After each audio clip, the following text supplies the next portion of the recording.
उत्तराखंड के इस खास बुलेटिन में आपका स्वागत है। चलिए रुक करते हैं उत्तराखंड की कुछ खास बड़ी खबरों का। सीएम पुष्कर सिंह धामी ने खरीफ फसलों को एमएसपी में बढ़ोतरी पर प्रधानमंत्री मोदी का आभार और अभिनंदन व्यक्त किया है। सीएम पुष्कर सिंह धामी ने ट्वीट कर आभार व्यक्त किया। आपको बता दें कि मोदी सरकार ने किसानों के लिए बड़ा फैसला लिया है। खरीफ फसलों के न्यूनतम समर्थन मूल्य में बढ़ोतरी की गई है। साथ ही आपको बताते चले कि विपणन सत्र 2025-26 के लिए 14 फसलों के एमएसपी में इजाफा किया गया है, जिसमें आपको बताते चले कि आपको बता दें कि नाइजर सीड और साथ ही कई चीजों में बढ़ोतरी की गई है। आपको बता दें साथ ही खरीफ फसलों में न्यूनतम समर्थन मूल्य में भी बढ़ोतरी की गई है।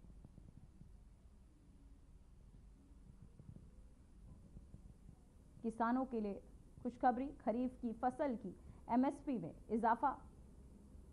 सरकार ने किसान क्रेडिट कार्ड योजना को भी जारी रखने का निर्णय लिया है, जहां सीएम धामी ने पीएम मोदी का आभार भी जताया है।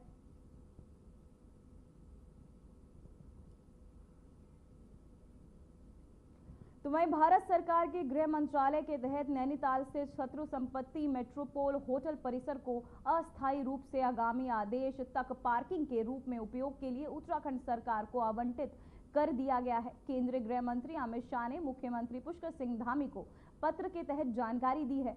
मुख्यमंत्री धामी ने केंद्रीय गृह मंत्री अमित शाह से नैनीताल में पार्किंग की गंभीर समस्या को देखते हुए शत्रु संपत्ति मेट्रोपोल होटल परिसर में खुले स्थान को पार्किंग हेतु अस्थायी रूप से आवंटित करने का अनुरोध किया था। बता दें कि मुख्यमंत्री ने अनुरोध को स्वीकार करते हुए केंद्रीय गृह मंत्रालय के तहत नैनीताल स्थित शत्रु संपत्ति मेट्रोपोल होटल परिसर को अस्थायी रूप से आगामी आदेश तक पार्किंग के रूप में उपयोग के लिए उत्तराखंड सरकार को आवंटित कर दिया गया है। इस फैसले से नैनीताल जैसे प्रमुख पर्यटन स्थल में आने वाले पर्यटकों एवं स्थानीय नागरिकों को बड़ी राहत मिली है।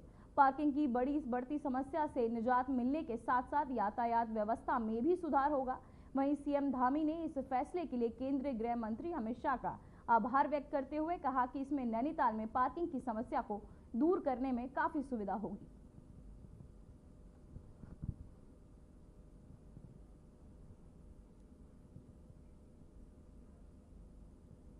तो वहीं मुख्यमंत्री पुष्कर सिंह धामी की अध्यक्षता में बुधवार को मंत्रिमंडल की बैठक हुई। कैबिनेट की इस बैठक में 11 प्रस्तावों पर मोहर लगी है। इसमें सबसे महत्वपूर्ण योग नीति की मंजूरी मिलना है। बता दें कि ये देश की पहली योग नीति है। इस योग नीति के जरिए प्रदेश के 5 क्षेत्र को योग हब के रूप में विकसित किया जाएगा। इसी के साथ राज्य सरकार ने स्वास्थ्य विभाग को 47 करोड़ रुपए लोन देने का निर्णय भी किया है। तो वहीं आपको बताते चले प्रोग्राम में नियमावली के तहत संशोधन भी किया गया है। राज्य में 10 करोड़ रुपए तक के विभागीय कार्यों को स्थानीय ठेकेदारों के माध्यम से कराया जाएगा। हर श्रेणी में बढ़ाई गई स्थानीय ठेकेदारों के काम करने की सीमा, स्थानीय लोगों और स्थानीय उत्पादों पर विशेष जोर दिया गया है।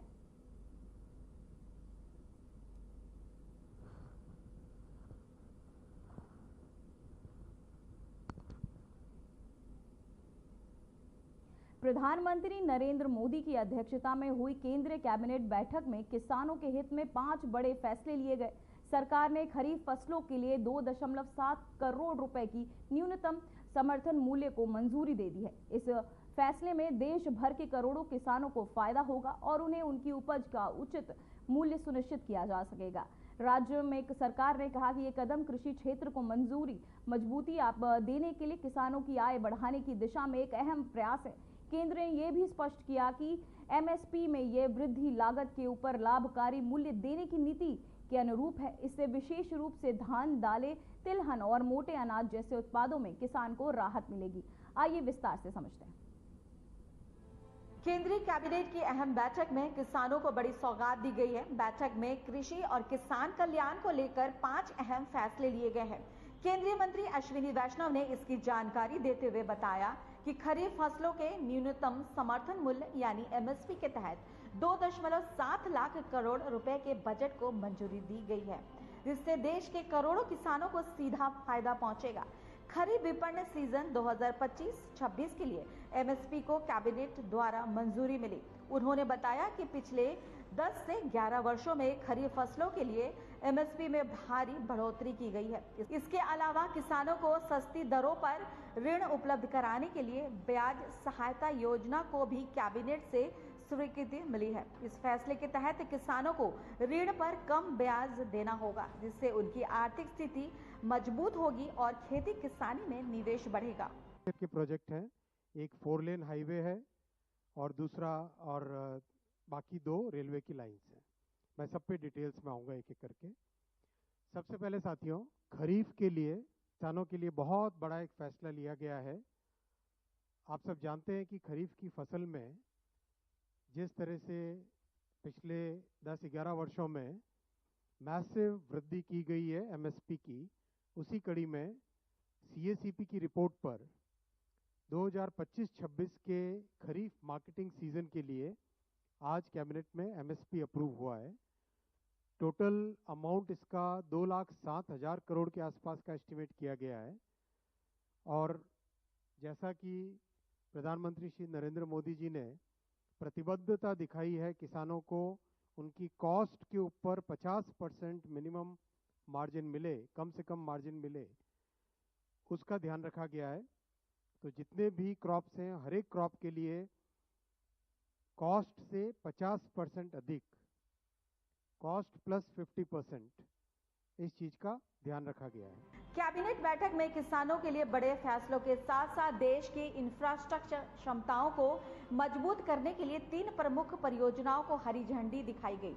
आंध्र प्रदेश में 4 लेन बडवेल नेल्लौर हाईवे परियोजना को मंजूरी दी गई है। इस परियोजना में NH67 से NH16 तक बडवेल गोपावरम गांव होते हुए गुरुविंदपुरी तक बनाई जाएगी, जिससे क्षेत्रीय कनेक्टिविटी को बढ़ावा मिलेगा। महाराष्ट्र में वर्धा बल्लार शाह रेल लाइन को 135 किलोमीटर तक मल्टी ट्रैकिंग और चौड़ीकरण के लिए मंजूरी दी गई है। इससे यातायात की गति और माल वाहन की क्षमता में इजाफा होगा।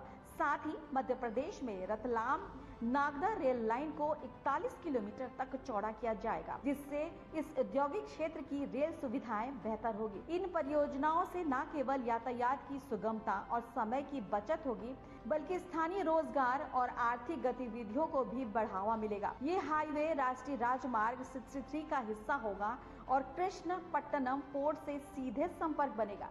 ये मार्ग विशाखापट्टनम, चेन्नई, हैदराबाद, बैंगलोर और चेन्नई बैंगलोर जैसे औद्योगिक कॉरिडोर के प्रमुख नोडल्स को जोड़ेगा। इससे हुबली, होसपेट, बेल्लारी, गुट्टी, कडप्पा और नेल्लौर जैसे आर्थिक केंद्रों को भी लाभ मिलेगा। किसानों की खुशहाली और देश के इंफ्रास्ट्रक्चर विकास की दिशा में केंद्र सरकार के ये फैसले दूरगामी प्रभाव डालने वाले हैं।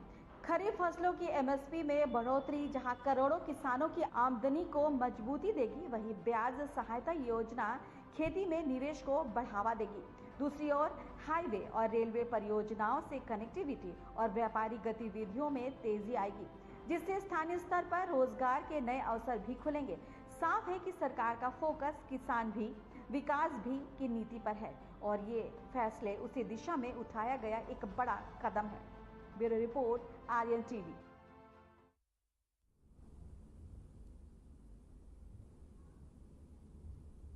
तो वहीं उत्तराखंड के मुख्यमंत्री पुष्कर सिंह धामी ने चारधाम यात्रा को सुगम, सुरक्षित और स्मरणीय बनाने के लिए सरकार की प्रतिबद्धता दोहराई है। मुख्यमंत्री ने ट्वीट कर कहा कि तीर्थयात्रियों की सुविधा उनकी सरकार की प्राथमिकता है। उन्होंने बताया कि बेहतर स्वास्थ्य सेवाओं, सुचारू यातायात व्यवस्था, ठहरने की उत्तम सुविधा और आधुनिक तकनीक के माध्यम से ये सुनिश्चित किया जा रहा है कि हर श्रद्धालु को दिव्यता और सुविधा का अनुभव हो।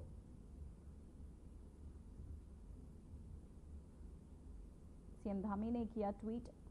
साथ ही यात्रियों की सुविधा को ध्यान में रखते हुए सरकार ने कई व्यवस्थाएं की। साथ ही यात्रियों की सुविधा हमारी प्राथमिकता है, सीएम धामी ने कहा।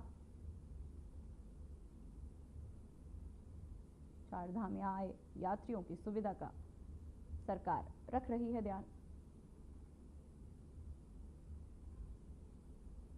तो वहीं उत्तराखंड सरकार ने मुख्यमंत्री पुष्कर सिंह धामी के नेतृत्व में महिलाओं को आत्मनिर्भर बनाने के लिए कई योजनाएं चलाई हैं। साथ ही आपको बताते चले कि अब आत्मनिर्भर बनाने की ओर मुख्यमंत्री एकल महिला स्वरोजगार योजना की शुरुआत की गई। इस योजना के तहत राज्य की अविवाहित, विधवा, तलाकशुदा, आपको बताते निश्चित विकलांग एसिड अटैक पीड़िता और किन्नर महिलाओं को 2 लाख रुपए तक का ऋण प्रदान किया जाएगा, साथ ही जिसमें 75 यानी 1.5 लाख रुपए की सब्सिडी सरकार के तहत दी जाएगी।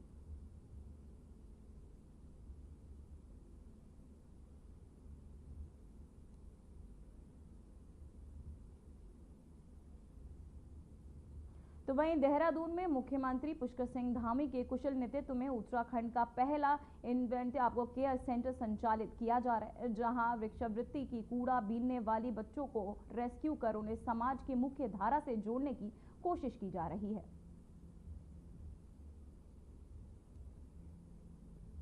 बच्चों को किया गया रेस्क्यू, साथ ही अब समाज की मुख्य धारा से जुड़ेंगे।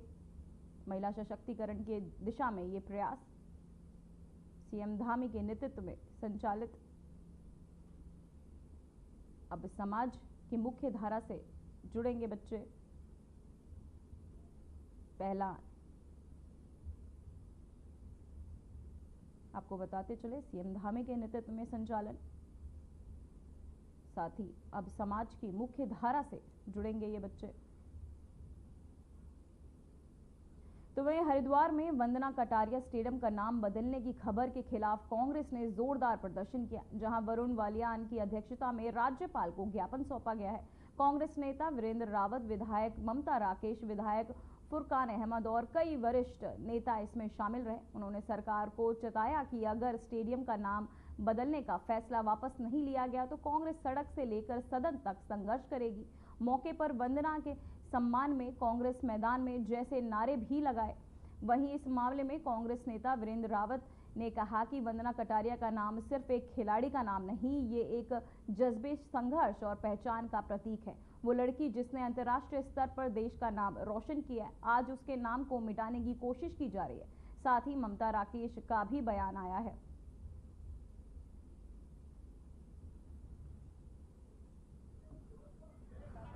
कई दिनों से कांग्रेस पार्टी के नेतृत्व में सर्व समाज स्टेडियम के बाहर धरने पर बैठा हुआ था। आज हमने महापंचायत बुलाई और हम लोग कांग्रेस के नेतृत्व में यहाँ पर आए और सभी हमारे विधायक मौजूद रहे, सभी कांग्रेस जन यहाँ पर मौजूद रहे। सबने जो है एडीएम साहब को ज्ञापन देने का काम किया कि अगर वंदना कटारिया स्टेडियम का नाम बदला गया तो कांग्रेस जो है सरकार की ईंट से ईंट बजाने का काम करेगी, सदन से लेकर सड़क तक हम संघर्ष करने का काम करेंगे। वंदना कटारिया हॉकी स्टेडियम नाम बदल के योगस्थली रखने का काम किया। हम योग के विरोध में नहीं है, हमारा तो भारत है और हमने ये बात विधानसभा में रखी कि हम चाहते हैं गाँव में योग केंद्र खोले जाने चाहिए, जहाँ हमारे विद्यार्थी भी योग की शिक्षा है। और वंदना कटारिया हरिद्वार दलित अंतर्राष्ट्रीय खिलाड़ी हैं। उन्होंने हमारे देश का नाम विदेशों में गौरवान्वित करने का काम किया है और गर्व से हम सबका ऊंचा करने का काम किया है। ज्ञापन नहीं है, चुनौती है हमारी। ये चुनौती उस सोच को है जिस सोच ने कभी दलितों को मुख्य धारा में नहीं लाने दिया। आज स्टेडियम सरकार की जो मंशा है वो साफ साफ नजर आ रही है कि दलितों को आज भी उपेक्षित समझते हैं। और मैं कहना चाहता हूँ कि जो वंदना कटारिया है वो मात्र दलित की बेटी नहीं, वो देश की बेटी है और देश की बेटी के लिए कांग्रेस दलितों से पहले खड़ी होगी। हमने कहा दलित समाज का उत्पीड़न, दलित समाज का अपमान हम कभी नहीं होने देंगे। साथ साथ जो अपमानित करने का काम सरकार द्वारा जो शासनादेश लागू किया गया बहन वंदना कटारिया का किया गया, हमने साफ बता दिया कि यदि वो शासनादेश वापस नहीं होता तो आंदोलन मात्र सांकेतिक था। ये आंदोलन बड़ा आंदोलन किया जाएगा, न मात्र जिले में, हमें चाहे प्रदेश और देश में इस आंदोलन को ले जाना पड़े, हम ले जाकर।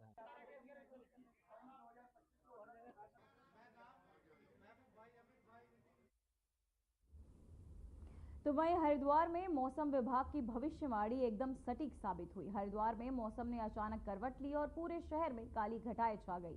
तेज आंधी के साथ शुरू हुई मूसलाधार बारिश ने तपती गर्मी से जूझ रहे लोगों को बड़ी राहत दी है। बारिश के साथ गिरे ओले ने गर्मी से को तपड़ में और कम कर दिया है। भीषण गर्मी और उमस से परेशान लोगों ने इस सुहावने मौसम में राहत की सांस ली। तापमान में अचानक गिरावट दर्ज की गई, जिससे मौसम बेहद खुशनुमा हो गया है। शहर के कई इलाकों में भारी बारिश का असर साफ नजर आ रहा है। कई सड़कों पर पानी बहता दिखा, जिससे यातायात प्रभावित हुआ, लेकिन लोगों के चेहरों पर बारिश की ठंडक ने मुस्कान जरूर ला दी है। मौसम विभाग के अनुसार आने वाले कुछ दिनों में मौसम ऐसा ही बना रह सकता है। स्थानीय प्रशासन ने लोगों से सावधानी बरतने की अपील की है।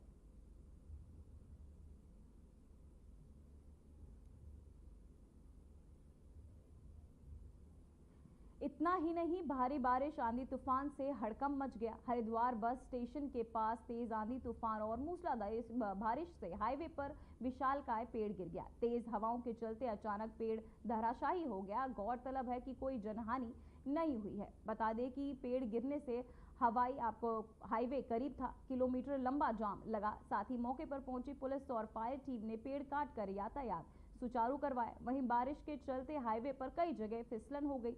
लोगों को सफर में मशक्कत करनी पड़ रही है। ऐसे में मौसम विभाग की चेतावनी के बाद प्रशासन अलर्ट मोड पर है।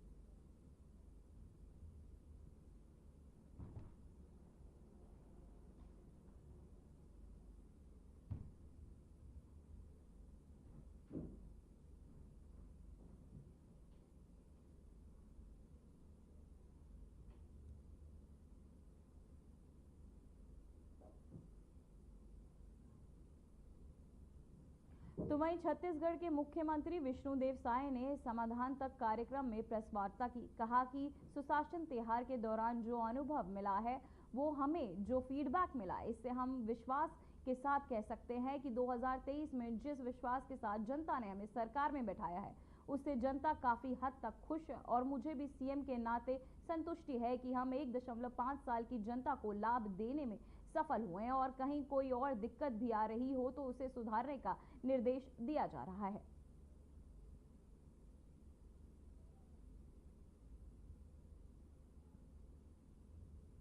मिला है और जो लोगों के बीच में जाकर उनसे फीडबैक लिए हैं, उससे मैं विश्वास के साथ कह सकता हूं कि 2023 के विधानसभा चुनाव में जनता ने जिस विश्वास के साथ हम लोगों को सरकार में बैठाया है, तो हम लोग उनके विश्वास में खरा उतरने का जो प्रयास किए हैं, उसमें काफी हद तक जनता भी खुश है और हमको भी मुख्यमंत्री के नाते संतुष्टि है कि जो 1.5 साल में किए हैं उसमें जनता को हम थोड़ा लाभ देने में, उनको थोड़ा खुश करने में सफल हुए हैं। और कहीं कोई दिक्कत भी आ रही है तो उसको सुधारने का निर्देश प्रशासन के लोगों को दे रहे हैं। एक तो ये पेयजल के संबंध में शिकायत आ रही है।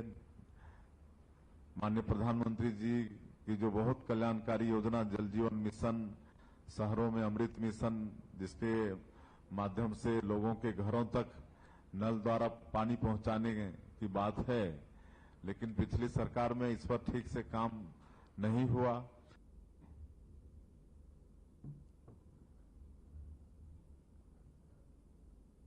कोरोना इस एक शब्द को सुनते ही एक बार फिर 2020 और 2021 की वो डरावनी यादें आंखों के सामने तैरने लगती है। कोरोना के बुरे प्रभावों से उभरे भारत ने एक बार फिर कोरोना को लेकर चर्चाएं तेज हो गई है। भारत में कोविड-19 के 2 नए सब वेरिएंट को एंट्री ने लोगों के मन में डर भी पैदा कर दिया है। लेकिन क्या ये वेरिएंट वाकई खतरनाक है? कहीं हमें फिर से मास्क और सैनिटाइजर की जिंदगी की तरफ तो नहीं लौटना होगा? आइए आसान भाषा में समझते हैं कि ये नया खतरा कितना बड़ा है। Corona, lockdown, mask, social distancing और अस्पतालों की लंबी कतारें, हम सब ने वो वक्त झेला है। लेकिन क्या कोरोना फिर से आफत बन सकता है? क्या हमें फिर उसी डर में जीना होगा या फिर अब हालात पहले जैसे नहीं है? विशेषज्ञों का कहना है कि फिलहाल कोरोना मॉनिटरिंग स्टेज में है। भारत में कोविड-19 के 2 नए सब वेरिएंट NB.1.8.1 और LF.7 की पहचान हुई है। ये दोनों वेरिएंट ओमिक्रॉन वेरिएंट के जूनियर 1 उपप्रकार है। अप्रैल में तमिलनाडु से NB.1.81 का पहला मामला सामने आया, जबकि मई में गुजरात में LF.7 के मामले मिले हैं। डॉक्टरों के अनुसार ये वेरिएंट तेजी से फैलने की क्षमता रखते हैं। इसका कारण स्पाइक प्रोटीन में हुए म्यूटेशन है, जो वायरस को मानव कोशिकाओं में प्रवेश करने में आसानी प्रदान करते हैं। हालांकि विशेषज्ञ फिलहाल सतर्क रहने की सलाह दे रहे हैं और संक्रमण को रोकने के लिए कोविड-19 नियमों का पालन जरूरी बता रहे हैं। कोविड-19 को शुरू हुए अब 5 साल हो चुके हैं, लेकिन ये वायरस अब भी पूरी तरह खत्म नहीं हुआ। हर साल ये नए रूप में लौटता है। पहले डेल्टा, फिर ओमिक्रॉन और अब NB.1.81 और LF.7 जैसे वेरिएंट।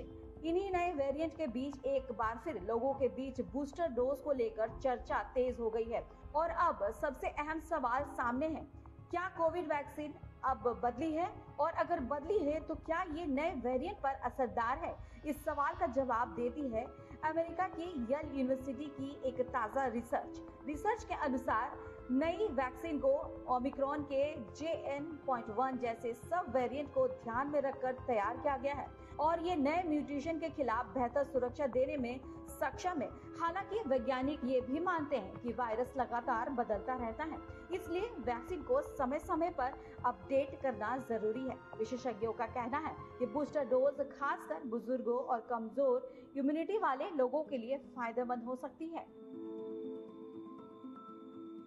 दुनिया में कोरोना मरीजों की संख्या बढ़ रही है, अस्पतालों पर भी दबाव बढ़ रहा है। हांगकांग और सिंगापुर से शुरू हुआ इस बार का वायरस भारत, अमेरिका समेत कई अन्य देशों में न सिर्फ बढ़ रहा है, बल्कि लोगों की मौत के भी मामले सामने आ रहे हैं। विश्व स्वास्थ्य संगठन ने NB.1.8 और LF.7 को फिलहाल वेरिएंट अंडर मॉनिटरिंग की कैटेगरी में रखा है, लेकिन चीन और एशिया के कुछ हिस्सों में कोविड मामलों में हो रही वृद्धि के पीछे इन्हीं वेरिएंट का हाथ माना जा रहा है। भारत में अभी सबसे ज्यादा प्रचलित वेरिएंट जूनियर 1 है, जो सभी टेस्ट किए गए सैंपलों में 53% है। इसके बाद BA.2 और अन्य ओमिक्रॉन सब वेरिएंट है। राजधानी में एक बार फिर कोरोना के मामलों में बढ़ोतरी दर्ज की गई। 2 साल बाद पहली बार कोरोना मरीजों की संख्या बढ़ रही है। स्वास्थ्य और परिवार कल्याण मंत्रालय द्वारा जारी ताजा आंकड़ों के मुताबिक पिछले दिनों कोरोना के नए मरीजों की पुष्टि हुई है।